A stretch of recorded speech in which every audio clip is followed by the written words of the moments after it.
Good morning, everybody. I hope you're doing well. Happy Monday. Well, it's Monday for me, but whenever you're watching it, it's fine.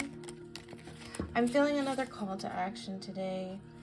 I was looking to see if it was based on any zodiac signs, but it's not. It's based on this is a call to action for people who are grieving in some way.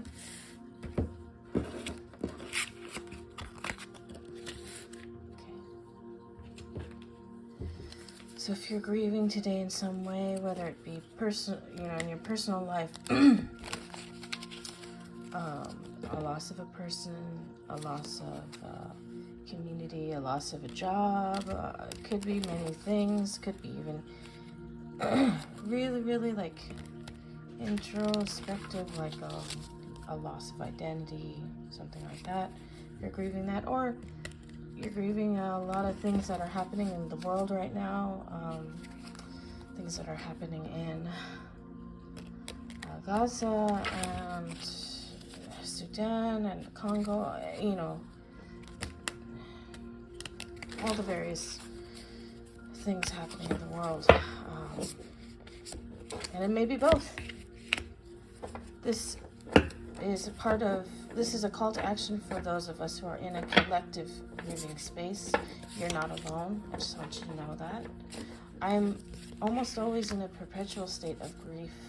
It is my biology and part of my calling as a spiritual person. So I'm here for you, okay? Let's see what we got here. Again, this is a call to action for those of us in a collective grieving. For legal purposes, this is for entertainment only, but a lot of people find really good insight. I know I do. I believe Spirit communicates through the cards. Okay, we'll do this here, but it flows into a whole message here. Sorry, my voice is a little raspy this morning. 8 of Clubs. So we're going to find grounding in our routine. Usually the 8, when I pull it, talks about our toxic cycles and to break toxic habits and to create new cycles, new habits. But in this one, I am getting grounding through our routine more than what I usually get. So yeah, we'll find grounding in our routine. So if you have a routine, stick with it, improve upon it. If you don't have a routine, start one. Start making a list, even if it's just to start making a to-do list for yourself. Go ahead and do that. And look at this. We've got the spell work, insight. Okay, we've got the molcajete. What is it called? I have not had coffee yet, you guys. Oh shoot, I'm forgetting. But the where you put the things in and you grind it with this, right? It's usually made out of stone. So that is definitely, especially in older times, is part of a daily routine, because you need to do that for your cooking, for your flour and things like that. But in our routine, again, we're going to find insight. And if you don't do spell work as part of your daily routine, I know I don't do it all the time, but and I don't do a lot of spell work. I do more energy type of spirit work, but let's maybe incorporate some spell work into our routine today, and that can be as simple as a prayer. Spell work is just a word for different things that we already do in our society, like a prayer. Even blowing out a birthday candle is technically spell work, right? Spell work can be just your words, a mantra, just saying, or manifesting with your words, putting out into the universe what you want, or actual spell work with different elements, herbs, candles, whatever you do. Definitely, if you do any kind of spell work, definitely do that today and make it part of your routine today and moving forward, and that's going to help ground you, ground your spirit during this time of grieving. So that's a good call to action. Oh, whoops, I accidentally put that upside down.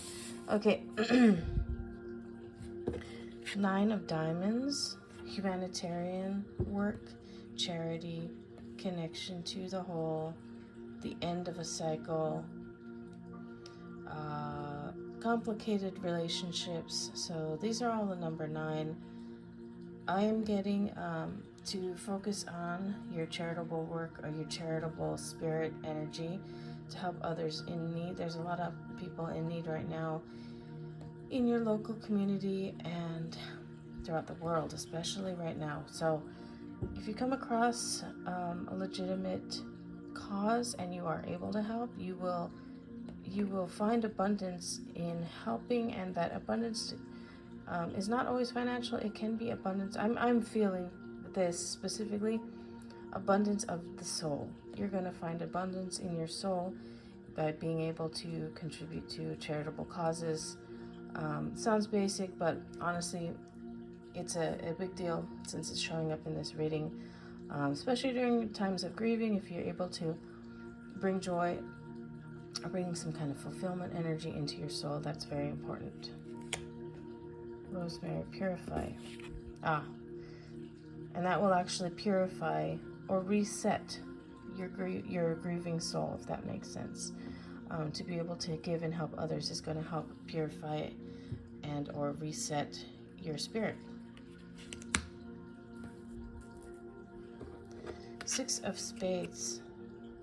6 again is the maternal energy. Spades is honesty, clarity.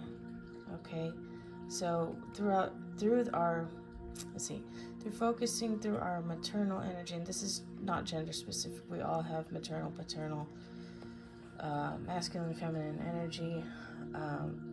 By honing in on our maternal energy, mother energy, feminine energy, we will find clarity throughout the grief, because sometimes grief can be a little bit cloudy, a little bit foggy, can kind of cloud our judgment, can make us feel like we're in a brain fog, an emotional fog. So hone in on your maternal energy, and if you have someone maternal in your life that you love and trust, definitely reach out to them for support if you need it.